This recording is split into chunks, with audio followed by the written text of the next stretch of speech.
የአእምሮ ብቃት መጨመር፣ ትኩረታችሁን ማበረታታት፣ የውስጣዊ ስሜታችሁን ማሻሻል እና ችግሮችን እንደ ድል ማየት ስኬትን ወደፊት እንደ አንድ እርምጃ መውሰድ ወይም የህይወታችን ላይ የለውጥ ነጸብራቅ መጨመር ነው። ይህ ቪዲዮ አእምሮን የሚያበረታቱ 15 የህይወት መርሃ ግብሮችን እና እንዴት ትልቅ ስኬትና ለውጥ እንደምታመጡባቸው ይነግራችኋል። ከመጨረሻው ድረስ ተከታተሉ። ሰላም እንደምን አላችሁ የዩኒቨርሳል ጋይድ ቤተሰቦቼ። እንግዲህ ዛሬ አዲስ ርዕስ ይዤላችሁ መጥቻለሁ።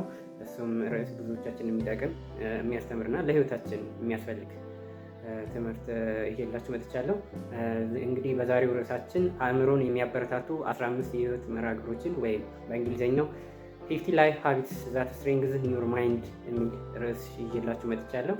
እንግዲህ በዚህ ቪዲዮ የምንማማረው በእድገቱ በአእምሮ ብርታታችሁና በህይወታችሁ ዘርፍ ላይ ሁሉ ትልቅ ለውጥ እንደምታመጡ የሚያግዟችሁን 15 ተፈጥሯዊ ልምዶችን አካፍላችኋለሁ ማለት ነው። ስለዚህ እንግዲህ ወደ መጀመሪያው ስንሄድ የመጀመሪያው የቀናችሁን መጀመሪያ ከጥሩ አመለካከት ጀምሩ። ስታርት ዩር ዴይ ዊዝ ኤ ፖዚቲቭ ማይንድ ሴት ማለት ነው። ቀኑን ከጥሩ አመለካከት መጀመር አእምሮን ማበረታታትና እምነትን ማስቀመጥ ማለት ነው። ስለዚህ ለራሳችን እምነት ስንሰጠው፣ ራሳችን ስናነቃቃ ወይም ፖዚቲቭ ማይንድ ሴት ሲኖረን ቀኑን በአሪፍ ሁኔታ እንጀምራለን ማለት ነው። ስለዚህ ቀናችንን በአዎንታዊ ሀሳብ መጀመር አእምሯችንን ንቁ ያደርገናል፣ ተግባራዊ ያደርገዋል እና ደግሞ እራሳችን ለቀኑ ተስፋ የሚሞላ ያደርገናል ማለት ነው። ስለዚህ አእምሯችን ሲነቃቃ የተሻለ የአፈጻጸም ሁኔታ ወይም ጥሩ ተግባራዊ ሁኔታን እንፈጥራለን ለራሳችን ማለት ነው። በሁለተኛ ደረጃ እንግዲህ ማብራሪያ መመዝገብ እና መጻፍ ኪፕ ኤ ዴይሊ ጆርናል። ይሄ ማለት የራሳችን ሀሳብ ስራዎቻችንን ለመከታተል ቀኑ እንዴት እንደሚሄድ ለመመርመር እንዲሁም የተደረገውን ስራና ስኬት ለማስታወስ ይጠቅመናል። ስለዚህ ማብራሪያ መመዝገብና መጻፍ ብናዘወትር የተሻለ ሰው ያደርገናል ማለት ነው፣ ወይም አእምሯችን እንዲነቃቃ ይረዳናል ማለት ነው። ሌላኛው ደግሞ ጥቅሙ የዚህ አእምሮን ለማበረታታት ሀሳቦችን መጻፍ አእምሮን እንዲበረታታ ያደርጋል ማለት ነው። ችግሮችን መጻፍ ለማስተካከል ይረዳናል። ስለዚህ በዚህ መልኩ ይረዳናል ማለት ነው። ሌላው ደግሞ የስህተትና ስኬታማ ሁኔታዎችን ለመመልከትም ጭምር ያግዘናል ማለት ነው። ስለዚህ ስህተቶችን መጻፍ ለማሻሻልና ልምድ ለመያዝ ይረዳናል። ስኬታችን መጻፍ ስራችን እንደተጠናቀቀ ለማስታወስም ጭምር ያግዘናል ማለት ነው። ስለዚህ ማለት ማስታወሻ ወይም መመዝገብ፣ ማብራሪያ መመዝገብ ወይም ኪፕ ዴይሊ ጆርናል የምንለውን ስንፈጽም እነኝን ሁሉ ነገሮች እናገኛለን ማለት ነው። በተጨማሪ ደግሞ ራሳችን በትክክል እንድናውቅ ጭምር ይረዳናል፣ አእምሮን ያበረታታልናል። ቀኑን በትክክል መከታተልና ወዴት እንደምንሄድ ለማወቅ ጭምር ሁሉ ይጠቅመናል ማለት ነው። ስለዚህ በየቀኑ የምናስበውን ተስፋ፣ እቅድ፣ ስህተት፣ እድገት መጻፍ አእምሯችንን ለማስተካከል ይረዳናል ማለት ነው። እንዲሁም ማስተዋላችንን ያበረታታልናል ማለት ነው። በሶስተኛ ደረጃ እንግዲህ የምናየው ትኩረትን የሚያበረታታ አንድ ቀን አንድ ግብ ሴት ዋን ኢምፖርታንት ጎል ኢች ዴይ ማለት ነው። ይሄ ማለት ምን ማለት ነው? በየቀኑ አንድ ጠቃሚና አስፈላጊ ስራ መምረጥና ትኩረትን በዚያ ላይ መስጠት ማለት ነው። ስለዚህ በሌላ መልኩ ደግሞ ስንገልጸው ይሄ ማለት ትኩረትን የሚያበረታታ አንድ ቀን አንድ ግብ ማለት በቀኑ መልካም ውጤት ለማግኘት አንድ ግብ መምረጥ ማለት ነው። ምክንያቱም ከዛ ውስጥ ብዙ ግቦች ይኖሩናል፣ ብዙ ሴት ያደረግናቸው ጎሎች ይኖሩናል። ከነዛ ውስጥ አንዱን መርጠን ኢምፕሊመንት ማድረግ ማለት ነው። ስለዚህ ዛሬ እጅግ አስፈላጊ የሆነ ወይም ወሳኝ ስራ የትኛው ነው ብለን መለየት አለብን ወይም መምረጥ አለብን ማለት ነው። ስለዚህ ሌላኛው ደግሞ በሌላ መልኩ ስንገልጸው ደግሞ ትኩረትን በአንድ ነገር ላይ ለማተኮር ማለት ነው። ብዙ ስራዎችን በአንድ ጊዜ ስትሰሩ ትኩረታችን ይበታተናል፣ ሀሳባችን ይበታተናል። ስለዚህ አንድ ግብ ላይ ትኩረት ማድረጋችን ደግሞ ውጤታማ ያደርገናል ማለት ነው። ስለዚህ ውጤታችን ያሳድግልናል። በሌላ መልኩ ደግሞ ስንገልጸው ደግሞ ራስን የሚገነባ ትዕዛዝ መገንባት ማለት ነው። ወይም ለራሳችን ሰልፍ አዌር አድርገን ኮማንድ መስጠት ማለት ነው። ለራሳችን ትዕዛዝ መስጠት ማለት ነው። ስለዚህ በየቀኑ አንድ የትኩረት ህግ መፍጠር ማለት ለራሳችን እያለማመድ ነው ወይም አዳፕት እያደረግ ነው የምንሄድበት መካኒዝም ነው ማለት ነው። ይሄ ደግሞ እርምጃን ለመውሰድ ቀላል ያደርግልናል ማለት ነው። ስለዚህ ይሄ ለምን ይጠቅመናል ካልን ደግሞ ትኩረትን ያበረታታልናል፣ ስራ ውጤትን ይጨምርልናል፣ የራስነትን ይጨምርልናል ማለት ነው። ለምሳሌ ዛሬ የቪዲዮ ስክሪፕት ማጠናቀቅ ዋና ግቤ ነው ካል ይሄ አንዱ ግብ ነው። ሌላኛው ደግሞ ዛሬ ጤናዬን ለማስተካከል የ30 ደቂቃ ኤክሰርሳይዝ እሰራለሁ፣ ይሄም ሌላኛው ግቤ ነው። ዛሬ አንድ ዋና ችግር መፍታት አለብኝ ብለን ስናቀድ ደግሞ ይሄም ሌላ ግብ ነው። ስለዚህ ከነዚህ ውስጥ ወሳኝ የሚለውን ፕራዮሪታይዝ አድርገን ወይም ቅድሚያ ሰጥተን አንዱን መርጠን ልንሰራው የምንችለው ነገር ማለት። ስለዚህ በዚህ መልኩ ብናደርገው አይምሯችን ይነቃቃል፣ ይበረታታል፣ ለስራዎችም ዝግጁ ይሆናል ማለት ነው። በአራተኛ ደረጃ የምናየው ደግሞ በየቀኑ 30 ደቂቃ ማንበብ፣ ሪድ ፎር 30 ሚኒት ኤቭሪ ዴይ ማለት ነው። ይሄ ማለት ማንበብ አእምሯችንን ያሰፋልናል፣ እይታችንን ወይም ሳይቴሽናችንን ይጨምርልናል፣ አዳዲስ ሀሳቦችን ደግሞ ቢውልድ እናደርጋለን። ስለዚህ በየቀኑ 30 ደቂቃ ብናነብ ምን እናደርጋለን ማለት ነው? አይምሯችን ይነቃቃል፣ የተሻለ አፈጻጸም ነው፣ የተሻለ ህይወታችን እንድንገነባ ያግዘናል ማለት ነው። ሌላኛው በአምስተኛ ደረጃ የምናየው የሰውነት እንቅስቃሴ መስራት ነው ወይም ፊዚካል ኤክሰርሳይዝ ማለት ነው። ስለዚህ ሬጉላርሊ ፊዚካል ኤክሰርሳይዝ ብንሰራ ምን ያደርገናል ማለት ነው? እኛን ያነቃቃል፣ አይምሯችን ያነቃቀናል ማለት ቀጣይ ላይ ምን መስራት እንዳለብን ጭምር ማይንዳችን ቢውልድ አፕ ያደርግልናል ማለት ነው። ስለዚህ ይሄ ማለት ምን ማለት ነው? የሰውነት እንቅስቃሴ መስራት የተግባር እንቅስቃሴ ማዕከላዊ አእምሮን ያነሳሳል፣ እረፍትን ያበረታታል፣ የስሜት ሁኔታንም ያሻሽላል። ስለዚህ የሰውነት እንቅስቃሴ ያው ስናደርግ ምንድን ነው የሚያደርገው? አንደኛ ሰውነታችን ያፍታታል፣ በዛም ጭምር ደግሞ ምንድነው ድካምም ጭምር አለው። ያ ድካም ደግሞ እኛ የተሻለ የእንቅልፍ ሰዓት አግኝተን እራሳችን የተሻለ ስሜት እንድንፈጥር ያደርገናል ማለት ነው። ስለዚህ አይምሯችንም ይነቃቃል፣ እረፍታችንም ማለት መጠቀም ያለብን እረፍት ያበረታታልናል ማለት ነው። ስለዚህ በአምስተኛ ደረጃ ያየነው ይሄን። ስድስተኛ ላይ እንግዲህ የማህበራዊ ሚዲያ ጊዜን መቆጣጠር ነው። ሊሚት ሶሻል ሚዲያ ታይም ማለት ነው። እንግዲህ ብዙ የማህበራዊ ሚዲያ እንትኖች አሉ፣ ፕላትፎርሞች አሉ። እስፔሻሊ ደግሞ በዚህ ባለንበት ዘመን ደግሞ በጣም በሰፊው ይዘወተራል። እነኝን ደግሞ ገደብ ካላበጀንላቸው የትኩረት አቅጣጫችንን ምን ያደርጋሉ ማለት ነው? ይቀይራሉ ማለት ነው። ስለዚህ እኛንም አይምሯችንም የመጉዳት አቅም አላቸው ካበዛናቸው ወይም ባውንድ ካላደረግናቸው ማለት ነው። ስለዚህ ሶሻል ሚዲያችንን አጠቃቀማችን ምን ማድረግ አለብን ማለት ነው? ሊሚት ማድረግ አለብን ማለት ነው። ስለዚህ የማህበራዊ ሚዲያ ብዙ ጊዜ ማየት ተስማሚ አይደለም ወይም ተገቢም አይደለም።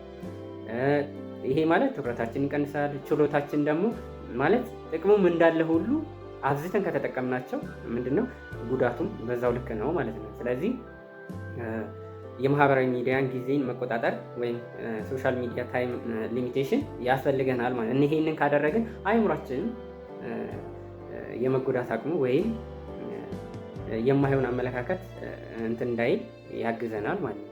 ስለዚህ በስድስተኛ ደረጃ እንግዲህ ያየነው ይሄ ነው ማለት ነው። በሰባተኛ ደረጃ እንግዲህ ሌላኛው የምናየው ማሰላሰል ማቆምና የትኩረት ልምድ ወይም ፕራክቲስ ሜዲቴሽን ኦር ማይንድፉልነስ ማለት ነው። እንግዲህ ማሰላሰል የአእምሮን ጫናን ይጨምራል፣ እንቅስቃሴን ይሰጣል፣ አስተዋይም ያደርጋል። ብዙ ጊዜ ከበዛ ግን ምንድነው ለአእምሮአችንም ለጭንቅላታችንም ሌላ ስራ ነው የሚፈጥርብን ማለት ነው። ስለዚህ አእምሮን ለጥቂት ጊዜ መዝጋት፣ መረጃን ሁሉ መውሰድ ማቆም እና በእረፍት ሁኔታ መቀመጥ ማለት ነው። ስለዚህ ማሰላሰል ማቆም አለብን። የትኩረት ልምድን ደግሞ ወይ ሜዲቴሽን የምንለውን ደግሞ ምን ማድረግ አለብን? ማዳበር አለብን ማለት ነው። ስለዚህ ይሄንን ብናደርግ ለአእምሯችን የተሻለ ይሆናል። ለምሳሌ ማሰላሰል ማቆም ወይም የትኩረት ልምድ ማዳበር ስንል ለምሳሌ ያህል ከ5 እስከ 10 ደቂቃ ያህል ዝም ብለን መቀመጥ፣ ምንም ሳንነገርም ለራሳችን ምንም እንትን ሳንል ኢነርጂ ሳናወጣም ዝም ብለን ብንቀመጥ ከማሰላሰል ራሳችን ገደብ እናደርገዋለን ማለት ነው። ሌላ ደግሞ ትንፋሻችን መሰብሰብ፣ ማስወጣት፣ ማስገባት የመሳሰሉትን ስራዎችን ብንሰራ ምንድነው አይምሯችን እየተዝናና ሪላክስ እያደረገ ጥሩ አመለካከት እንዲኖረን ያግዘናል ማለት ነው።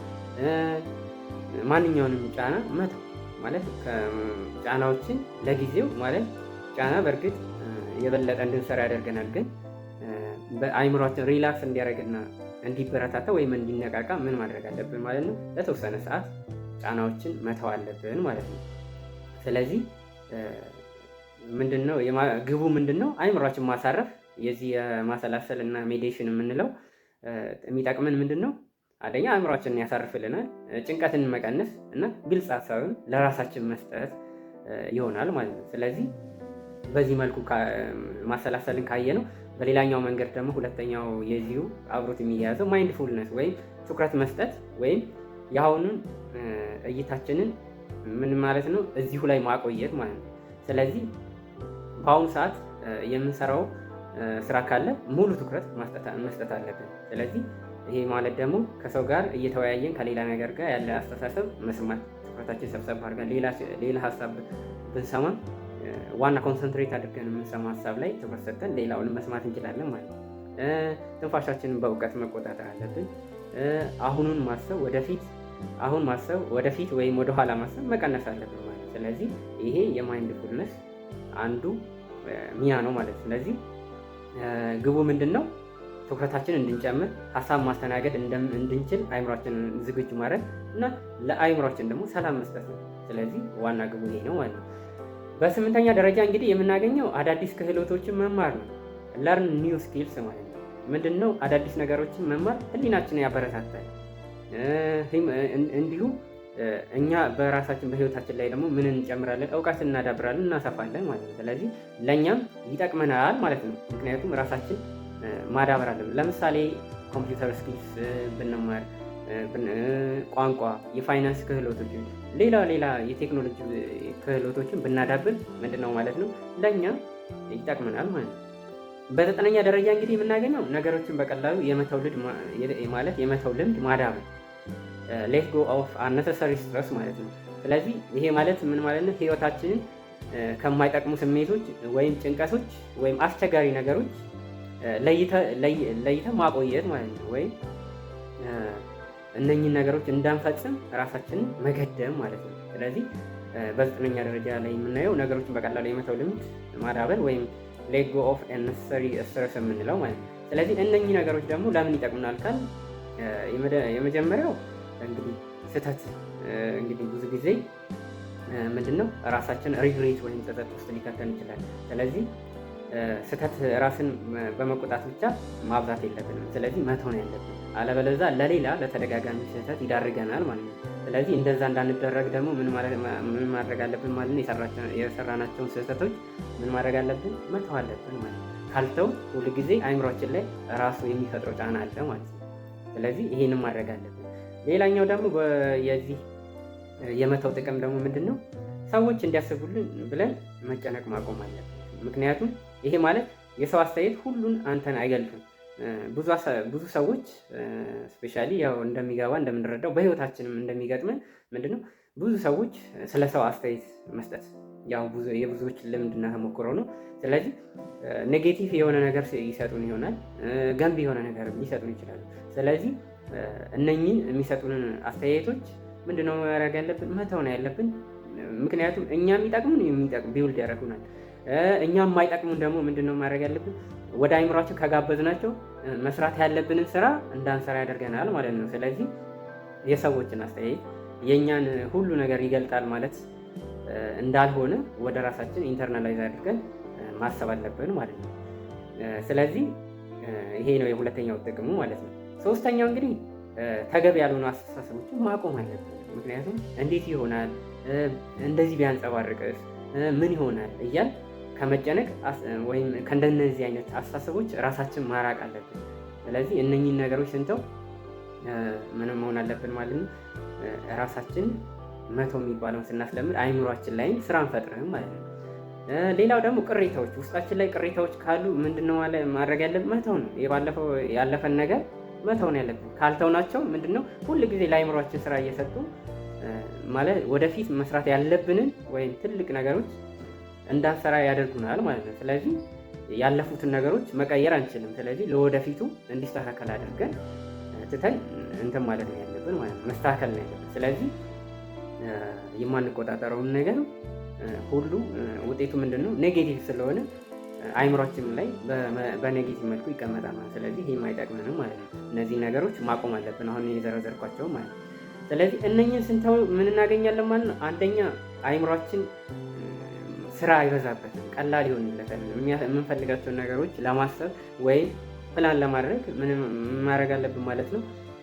አይምሯችን ላይ ስራ ይቀንስልናል ማለት። ሌላው ደግሞ ጭንቀት ይቀንስልናል፣ ትኩረታችን ይጨምርልናል፣ ህይወታችን ደግሞ ቀላል ይሆናል ማለት ነው። ስለዚህ የመተው አንዱ ልምዳችን ልናደርገው ይገባል ማለት ነው። ስለዚህ ስለመተው ባጭሩ ምን ልንል እንችላለን? ከማይጠቅሙ ነገሮች ራሳችንን መጠበቅ፣ ትኩረታችንን በአስፈላጊ ነገሮች ላይ ማዋል አለብን። ስለዚህ በዘጠነኛ ደረጃ ያየነው ይሄ ነው ማለት ነው።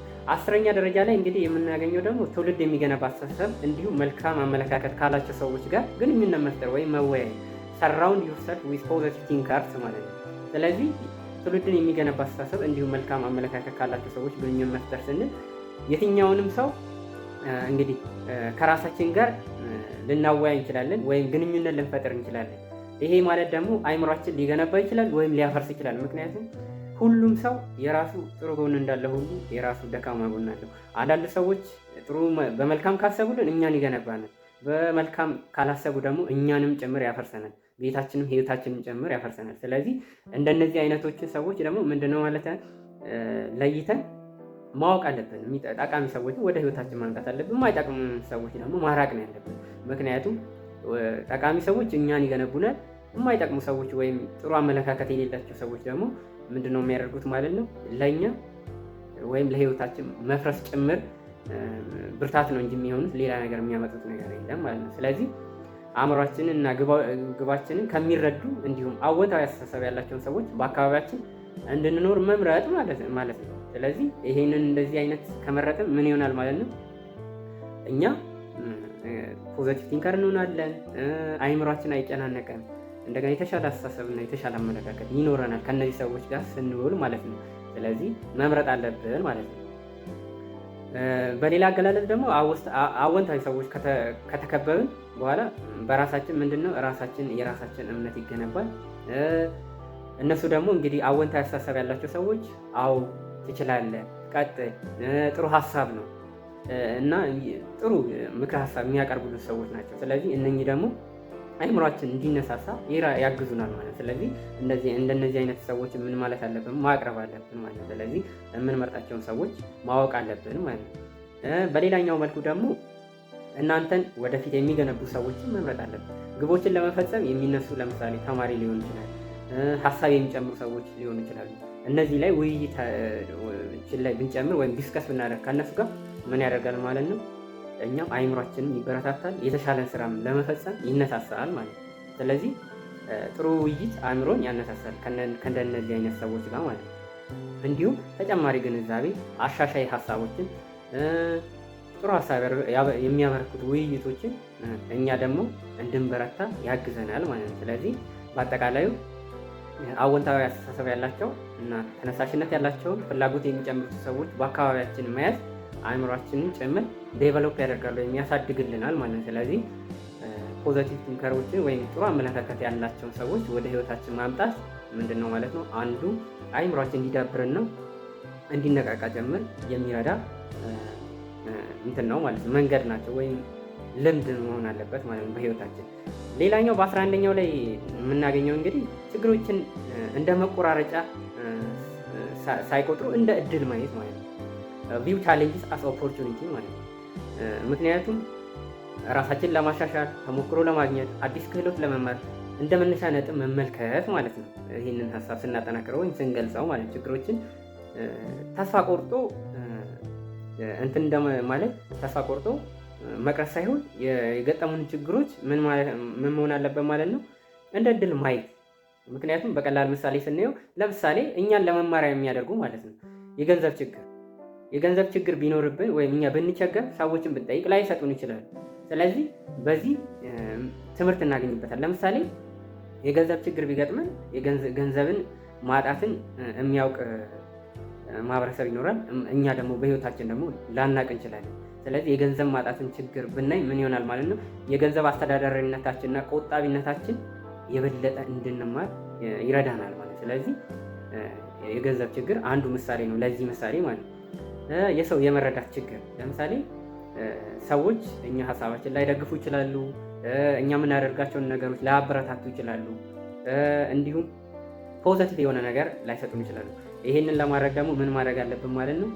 ለእኛ ትምህርት ነው። ሰዎች አንደርስታንድ ካላደረጉ ካልተረዱን እኛ የምንለውን ነገር ማለት መቀበል የማይፈልጉ ከሆነ ምንድን ነው የሚሆነው ማለት ነው?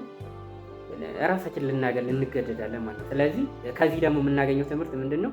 ራሳችን በራሳችን መምራት እንደምንችል፣ ራሳችን ማቋቋም እንደምንችል እና የግል አእምሮ እምነትን በራሳችን ላይ መገንባት እንደምንችል ጥንካሬ ይሆኑልናል ማለት። ስለዚህ እንደዚህ አይነት እድሎችን ያመጡልናል ማለት ነው። ስለዚህ በሌላ አገላለጽ ስንገልጸው ደግሞ ምንድነው የሚሆነው?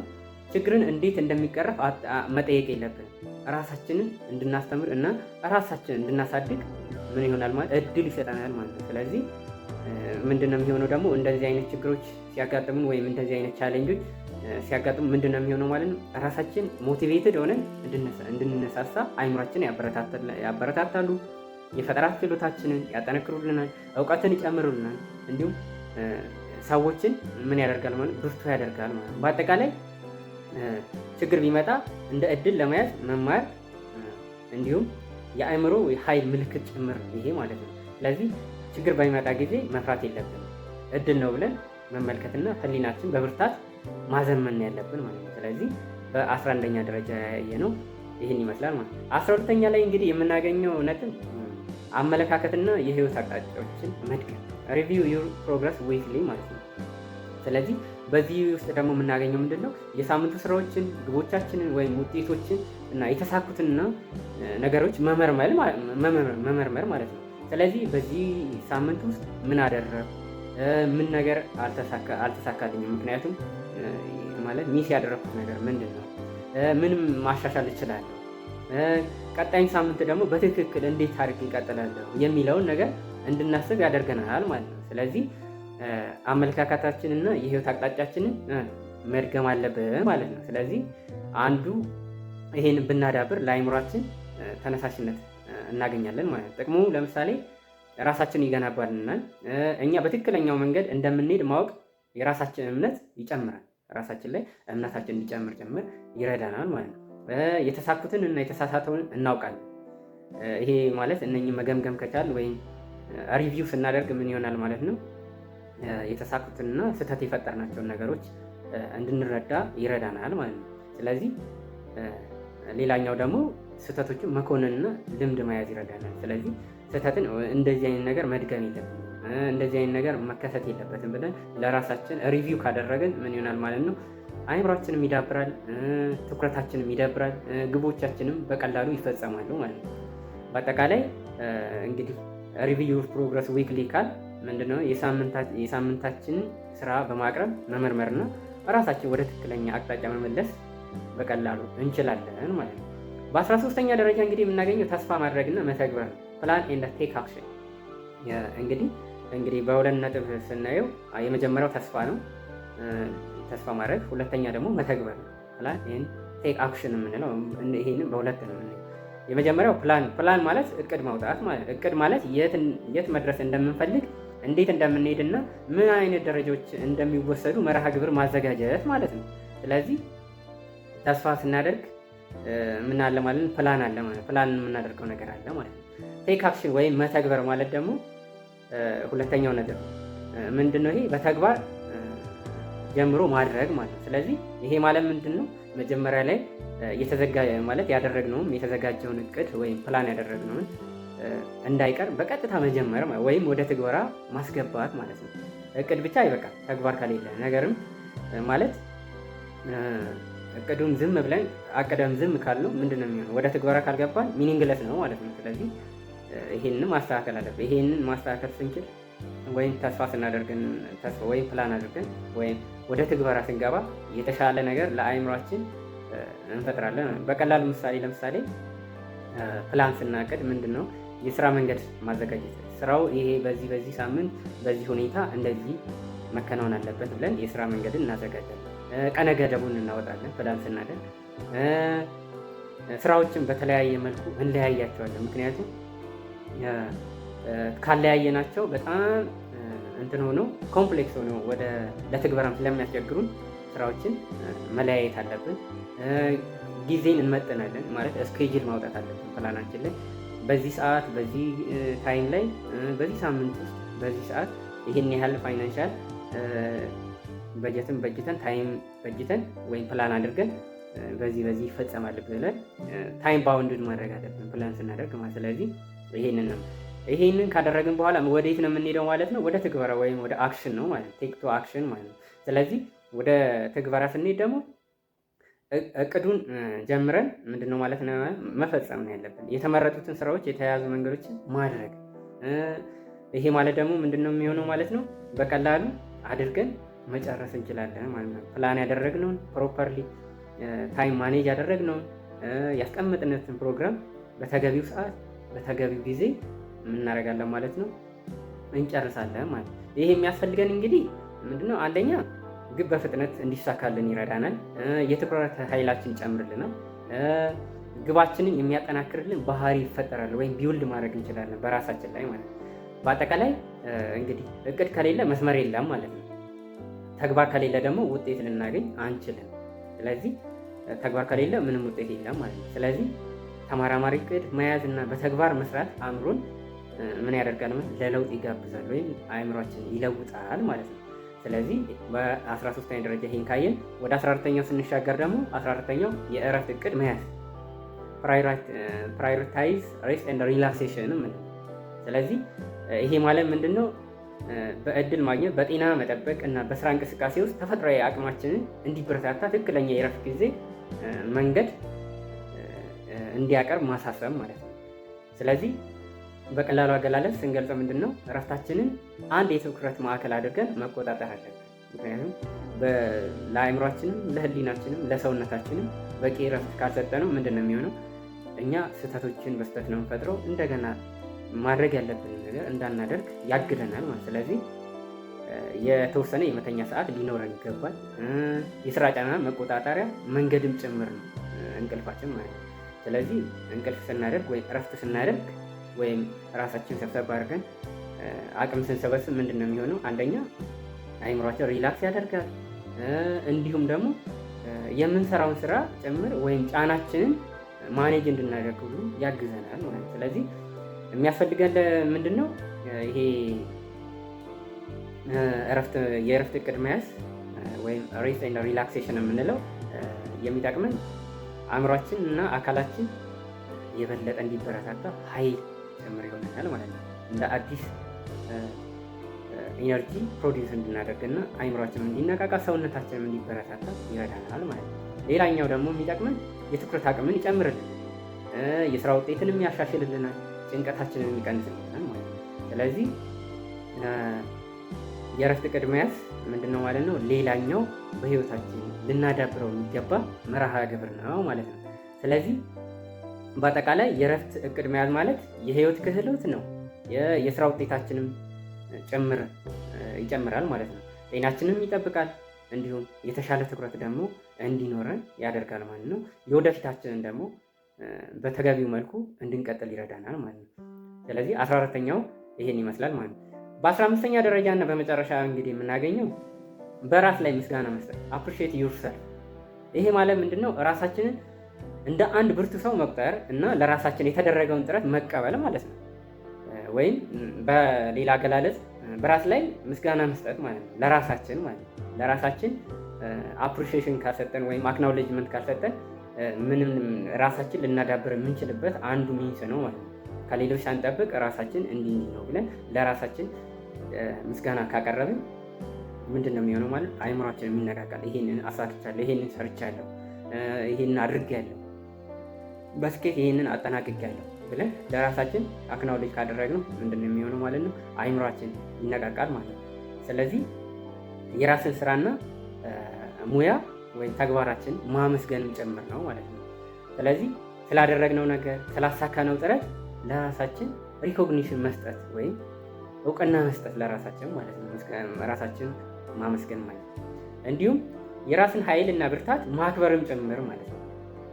በተፈጥሮ ችግሮቼ መፍታት ችያለሁ ብሎ በራስ መናገር፣ ራሳችን እንደ ብርቱ ሰው ማስታወስ ማለት ነው። ስለዚህ ለምንድን ነው የሚያስፈልገው ብለን ካልን ደግሞ ይሄ አንደኛ ራሳችን እንደ ብርቱ ሰው ያስተዋውቅልን ከራሳችን ጋር ወይም ከሌላ ኢንቫይሮንመንት ጋር ማለት ነው። በሌላኛው ደግሞ ኃይልና ግባችን እንዲኖር ያደርጋል። በሌላ መልኩ ደግሞ ራሳችን ወደፊት ለማስቀጠልና ለማሻሻልም ጭምር ይረዳናል ማለት ነው። በአጠቃላይ እንግዲህ አፕሪሺየት ዩርሰልፍ ወይም ለራሳችን ምስጋና መስጠት ወይም ራሳችን ማክበር፣ ራሳችን እንደ ብርቱ ሰው መቁጠር፣ ለጥረታችን ክብር መስጠት እንዲሁም ራስን ማመስገን ጭምር ስለሆነ የራስን እውቀት ይጨምርልናል፣ የራሳችን እምነት ያጠነክርናል ወይም እምነታችን ቢውልድ አፕ ማድረግ እንችላለን። እንዲሁም በሚቀጥለው መንገድ በተሳካ ሁኔታ መጓዝ እንድንችል ይረዳናል ማለት ነው። ስለዚህ እነኚህ 15ቱ ነጥቦች በህይወታችን በጣም አስፈላጊና የህይወት ተግባራችን የዕለት ተዕለት ተግባራችን ብናደርጋቸው እኛ እንቀየርበታለን። እኛ የወደፊት ህይወታችን በተሻለ መልኩ መኖር እንችላለን ማለት ነው። ስለዚህ እነኚህ ነገሮች ተግባራዊ ካደረግን በህይወታችን ምንድን ነው የሚሆነው ማለት ነው? የተሳካ ስኬታማ ሰዎች እንሆናለን ማለት ነው። ስለዚህ አእምሯችንን የሚያበረታቱ 15 የህይወት መርሃ ግብሮችን በዚህ መልኩ እንግዲህ ከነማብራሪያው አይተናል። እንግዲህ በዚህ ትምህርት ቁም ነገር እንዳገኛችሁበት ተስፋ አደርጋለሁ እና ሌላ እናንተ የምፈልጉት ይህንን ኮንቴንት ስራለን ይህንን ኮንቴንት ብሰራለን ብላችሁ የምታምኑበትን እና የሚሰማችሁን በኮመንት ሴክሽን ላይ ጻፉልኝ። ስለተከታተላችሁኝ አመሰግናለሁ። ላይክ፣ ሰብስክራይብ እና ሼር ማድረጋችሁን አትርሱ። ሰላም በያላችሁ